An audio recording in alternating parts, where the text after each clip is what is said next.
As you may recall, I previously made a video listing my top 10 favorite live-action Marvel costumes. I mentioned in that video that it was going to be followed by one listing my top 10 favorite live-action DC costumes. As you can probably tell by the title, that's what I'm going to be doing today. Before I begin, I want to establish a couple of things. First, just like I mentioned in my top 10 Marvel costumes video, I can't pick any more than 2 costumes for the same character, unless it's a mantle shared by multiple characters. Second, I want to emphasize this is just my opinion. I have no problem with people disagreeing with me as long as they're being civil and their opinions aren't rooted in bigotry. Now on to the list. Number 10 goes to the Batsuit from Batman Returns. This is definitely an unpopular opinion, but I personally enjoy the Burton-Schumacher Batman movies a lot more than the Dark Knight trilogy. I think the biggest reason why is that I felt like they didn't try to make everything as realistic as possible. Michael Keaton portrayed this incarnation of Batman in, well, Batman and Batman Returns respectively, and he's my personal favorite live-action Dark Knight. His second Batsuit in Batman Returns is basically his original one from the first movie, but with a corrected emblem. It's at number 10 because the cape and cowl are one piece, which means that Bruce couldn't move his neck while he was in it. Number 9 goes to Kane's Batsuit from Batwoman. This is the first of many Arrowverse costumes on this list. I really like the story behind it. In this continuity, Bruce Wayne stopped fighting crime as Batman after killing the Joker. Kate first continues where her cousin left off to rescue her ex, Sophie Moore, after she was kidnapped by her sister, Beth, aka Alice. To stop people from mistaking her for Batman, Kate then paints part of the suit red and adds a red wig to the cowl. Overall, it's a good live-action reimagining of Kate's comic book costume. Number 8 goes to Slade Wilson's upgraded Deathstroke suit from Arrow. I see people dunk on this costume all the time in social media, and I think it's a little unfair.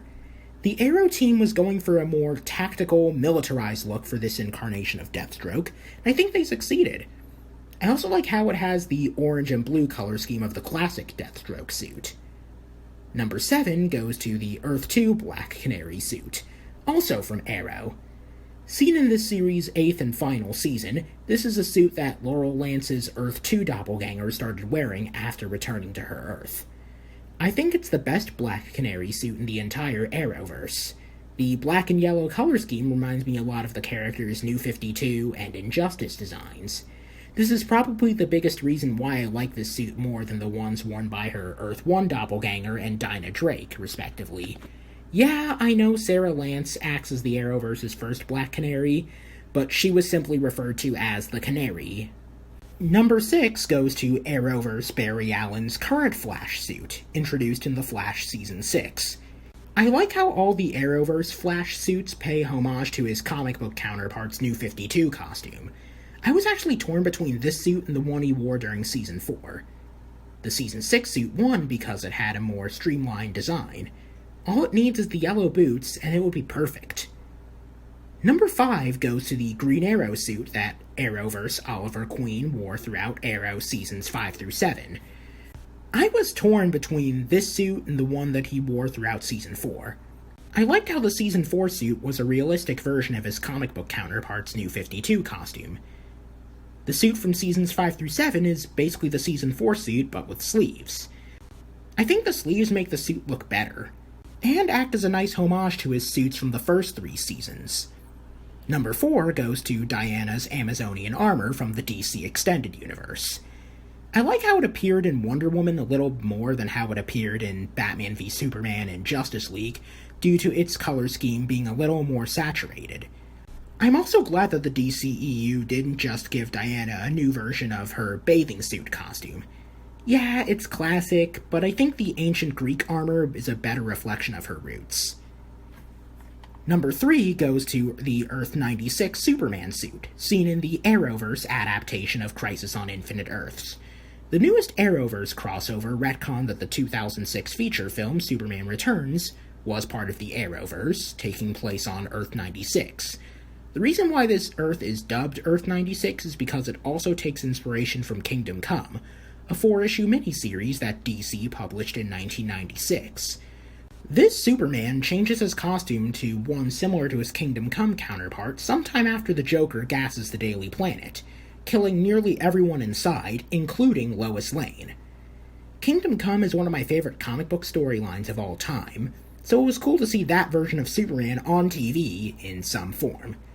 I also like how the writers changed the meaning of the red and black Superman emblem. Kingdom Come treated it as a sign that the reformed Justice League was going a little too far regarding their efforts to curb their more violent successors, while Earth 96 Superman changed his emblem to represent how hope always cuts through darkness. Number 2 goes to the Batsuit from Batman v Superman. I'm going to say the same thing about this movie that I said about The Amazing Spider-Man 2 in my Marvel costumes video. Batman v Superman suffered from an overemphasis on world building instead of character building. That being said, this movie has the best live-action Batsuit. I think I'm just glad that we finally got a black and gray Batsuit in live action. Yeah, it's literally just the Batsuit from The Dark Knight Returns minus the trunks, but still. I wish he still had the suit in Justice League. Finally, number 1 goes to the Deathstroke suit from Justice League. I know it may seem odd that a suit that only had screen time for at most 2 minutes got the number 1 spot, but it looks that good. I like how it balances the character's modern orange and black color scheme. It reminds me a lot of his comic book counterpart's second New 52 costume, along with the one that he had in the Batman Arkham games. If we ever got to see Joe Manganiello reprise his role as Deathstroke, I hope he still has this costume. So yeah, these are my top 10 live-action DC costumes. This was a fun 2-part exercise, and I hope you enjoyed them as much as I did making them. Hello, I see that you have reached the end of this video. If you liked what you just saw, you can give it a like, subscribe to the channel, and follow me on Twitter at DialogueNerdy. If you really want to, you can also ring the bell to be notified every time I upload a new video.